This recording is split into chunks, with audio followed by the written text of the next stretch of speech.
السلام عليكم ومرحبا بكم معنا في فيديو هذا النهار. فيديو هذا النهار نهضروا على العلاقات المتوترة بين المغرب وإسبانيا. قبل ما نتناولوا هذا الموضوع، أول حاجة كنهنئوا الدبلوماسية ديال الوزارة ديالنا، وزارة الخارجية، أولا بالأخص كنهضر على السيد بوريطة، على كيفاش عالج هذه المسألة وكيفاش يعني كيحاول يكون الرد ديالو على إسبانيا. اول حاجه حنا خوتي كمغاربه دائما وراء البلاد ديالنا، وفي هذه الاوقات هذه اللي كيعرف المغرب يعني هذا التوتر بين اسبانيا والمغرب، ما بدنا الا نصفقوا وبحراره على الدبلوماسيه العاليه والطريقه كيفاش كيتعالج المغرب، كيعالج هذا الموضوع هذا، وحنا مع بلادنا في السراء والضراء. المهم خوتي، انا باغي هنا نشارك معكم التصريحات ديال السيد بوريطه في إذاعة أوروبا واحد. هنا بغيت نقول لكم بأن السيد بوريطة كيلمح لقطع العلاقات بين المغرب وإسبانيا. يعني يعني نحاول إن شاء الله نخليكم تسمعوا الكلام والتصريحات ديالو اللي كانت يعني صارمة ومشددة حول هذا الموضوع، وحنا مع الصراحة التصريح كان رائع جدا. ومن بعد يعني نحاول ما أمكن نقول لكم النقط علاش هضر السيد بوريطة. المهم سمعوا التصريح ديالو، ما طولش بزاف، ومن بعد نعطيكم أنا يعني أهم النقاط اللي هضر فيهم. Durant les 4 dernières années, le Maroc a démantelé 8000 cellules de trafic d'êtres humains, que le Maroc a avorté 14 000 tentatives de migration clandestine, dont 80 tentatives d'incursion ou d'assaut sur la ville de Ceuta. Le Maroc a échangé avec l'Espagne plus de 9000 informations sur la migration clandestine. Oui, vous êtes dans une politique de bon voisinage et de partenariat. Non, mais le bon voisinage n'est pas sens unique. Le bon voisinage n'est pas une responsabilité du Maroc et une liberté de ses partenaires d'agir contre ses intérêts. Il y a une crise ouverte, et un conflit clairement avec Madrid aujourd'hui. Alors il y a la question de l'hébergement pour soins sanitaires du chef de la milice et du Front Polisario. Il y a aussi le problème du Sahara occidental. Ces sujets vous concernent étroitement, mais dépassent les opinions européennes et internationales. Voilà pourquoi je vous pose la question de ces individus, et voilà pourquoi l'Europe vous accuse de chantage à la migration. Que répondez-vous à ces accusations, monsieur? Comme je l'ai dit, le problème est mal posé. C'est comme si le Maroc avait une obligation d'agir pour protéger l'Europe.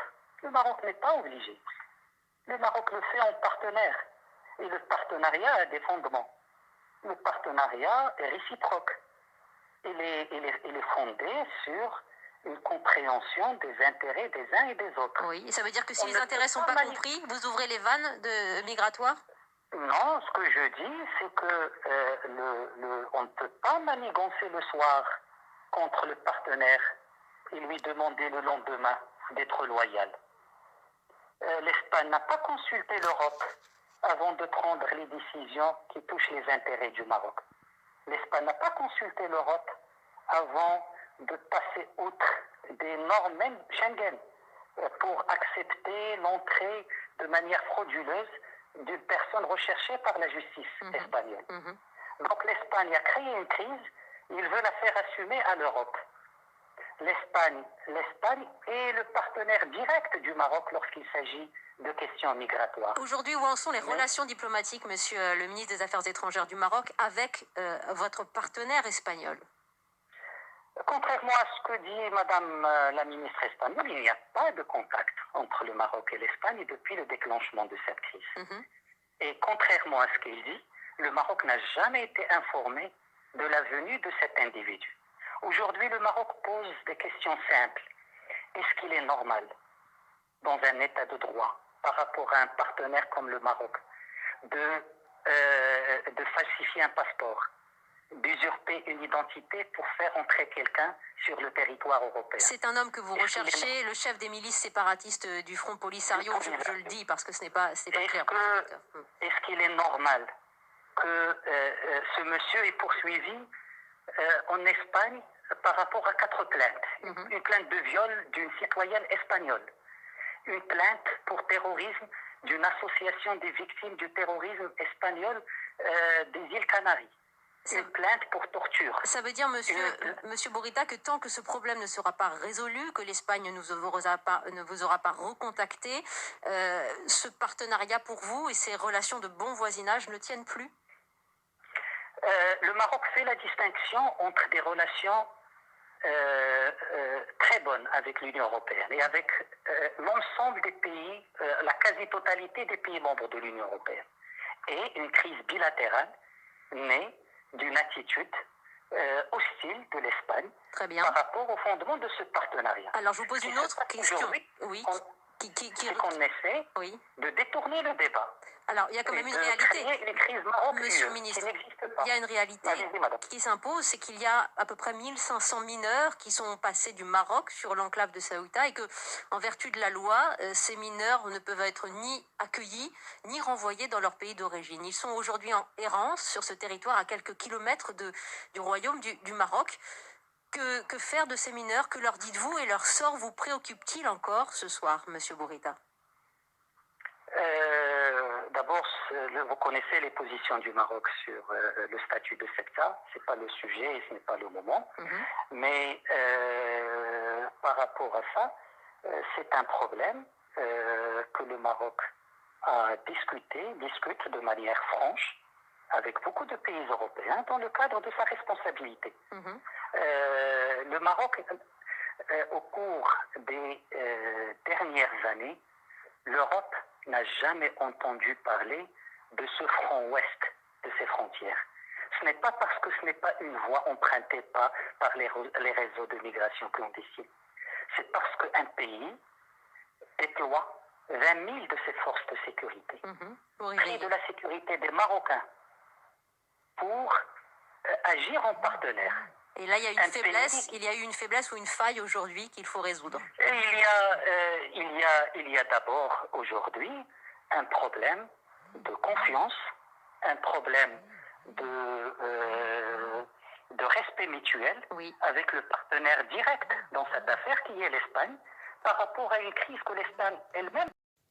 المهم اخوتي كنظن راكم سمعتوا التصريح ديال السيد بوريطه لهذه الاذاعه كيبين لنا بان الموقف المغربي من الازمه مع اسبانيا زاد قوه يوما بعد يوم، لا من خلال تصريحات ديال السيد وزير الخارجيه والتعاون الافريقي السيد بوريطه ولا سفيره المغرب كذلك في مدريد، من خلال يعني تصريحات ديالهم للصحافه او للاعلام الوطني او للاعلام الاوروبي او لا الاجنبي. هنا كنشوفوا علاش هضر السيد بوريطه او شنو هما اهم النقاط اللي صرح بهم السيد بوريطه لهذه الاذاعه.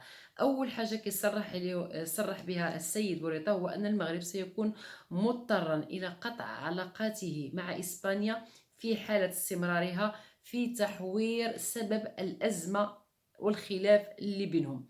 يعني ما كيقروش بان اولا كيبغيو يوهموا راسهم يوهموا كذلك الراي الاخر، يعني الراي العام، بان سبب الخلاف ليس هو استقبال اسبانيا للزعيم الزعيم البوليزاريو. وهنا كيقول السيد بوريطه هو ان سبب الخلاف هاد الساعه علاش رانا هادشي كامل هو علاش اسبانيا استقبلت زعيم البوليزاريو. هنا كذلك كيأكد لنا على سبب الازمه في اسبانيا. سبب الأزمة في إسبانيا وعليها إيجاد حل، والأمر يعني متروك أو متوقف عليهم. كيقول بأن إذا اعتقدت يعني إسبانيا أن الأزمة سوف يكون حلها عن طريق تهريب المعني بالأمر بنفس الطريقة اللي دخل، يعني راكم عارفين بأنه دخل بواحد الطريقة اللي هي مزورة باسم أو بجواز سفر مزور، وإلا كانت كتظن بأن اللي تخرجوا كذلك من إسبانيا بواحد جواز سفر مزور فإنها تزداد تفاقما للأزمة بين المغرب وإسبانيا. يعني كيقول هنايا عليهم أن يبحثوا عن المزيد من يعني يبحثوا على واحد الحل، لحقاش إلا بقاو ماشيين بهذه الطريقة ما كيزيد الأمر إلا احتقانا وتفاقما للأزمة، ويقدر يكون يعني قطع العلاقات نهائيا بين هذه البلدين. وكيقول كذلك بأن تدفق المهاجرين على مدينة سبتة ناتج عن انهيار العلاقات الثقة أو انهيار الثقة بين المغرب أو بين الرباط ومدريد، وأن هذا الانهيار جاء بسبب خرقها لقوانين باستضافة شخص بهوية وجواز مزور دون الأخذ بعين الاعتبار لعلاقة التعاون الأمني مع شريك كالمغرب. وهنا نشوفوا بأن المغرب على ضغط على اسبانيا بهذه النقطه هذه اللي هي ان يعني غادي يحاول او المغرب غادي يقرر انه يعلق جميع اشكال التعاون الامني مع اسبانيا بشكل مؤقت، يعني حيت كاينه هذه الازمه. يعني هو ماشي يعني التعليق بصفه نهائيه، وانما هو واحد تعليق امني يعني مؤقت. وملي كنقولوا هذا التعليق الامني او شنو نقصد به، هو التعاون الامني يعني من حيث يعني الاستخبارات والشرطه الاسبانيه. اللي راكم عارفين بان المغرب شحال من مره احبط مجموعه من العمليات الارهابيه يعني من طرف يعني السلطات او الشرطه المغربيه والاستخبارات المغربيه. كتعرفوا بان اسبانيا كتستفيد بزاف من قوه الاستخبارات المغربيه. وكذلك بغيت نقول لكم بان السيد بوريطا كذلك في التصريح كيكذب يعني وزيرة الخارجية الإسبانية في التصريحات ديالها اللي كانت هاد النهار كتقول بأن راه جارية اتصالات يعني هاتفية بين المغرب، يعني بين الوزارتين، بين وزارة الخارجية المغربية ووزارة الخارجية الإسبانية. هنا كيأكد أن السيد بوريطا أن ما كاين نهائيا تواصل، ما كاين لا في الهاتف ولا من النهار اللي دخل هاد السيد هذا يعني هاد الزعيم البوليزاريو الإسبانيا ما كانش نهائيا واحد التواصل. وكيكذبها يعني بشكل قاطع نهائيا، مازال ما كاينش نهائيا التواصل بين الرباط ومدريد. وكيأكد كذلك الوزير على أن إسبانيا عليها تحمل مسؤولية خرقها قوانين شينغن بإدخالها مطلوب لدى العدالة بهوية مزورة، مبرزا أن المغرب يظل ملتزما بتعاونه وشراكته مع الاتحاد الأوروبي، لكنه يحمل إسبانيا مسؤولية توتر العلاقات بسبب خرقها لميثاق التعاون المشترك بين البلدين. وأشار كذلك المغرب ليس مجبرا على حراسة حدود الدول الأوروبية أو الدول الأخرى، وأن المملكة ليس دركيا لأحد، وإنما نجمعها ببعض الدول شراكة تعاون أمني، مضيفا حسن الجوار لا يكون في اتجاه واحد، والمغرب ليس بوابا أوروبا، إنه يعمل ذلك كشريك.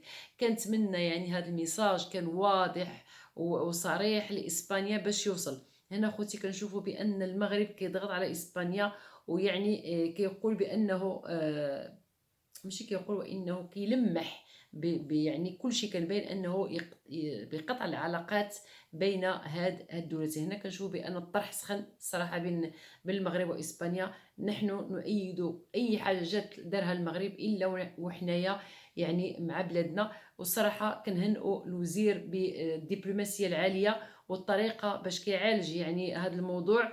من طبيعه الحال المغرب ديال شحال هذه ماشي هو المغرب دابا. الله يحفظ بلادنا والله يحفظ يعني ملكنا والشعب ديالنا، والله يبعد علينا الاعداء. كثروا الاعداء بزاف لحقاش المغرب في الساعه دابا ما سهلهمش. المهم اخوتي ما تنساوش داك البارطاج. خليتكم على خير. السلام عليكم ورحمه الله تعالى وبركاته. الى اللقاء. باي باي.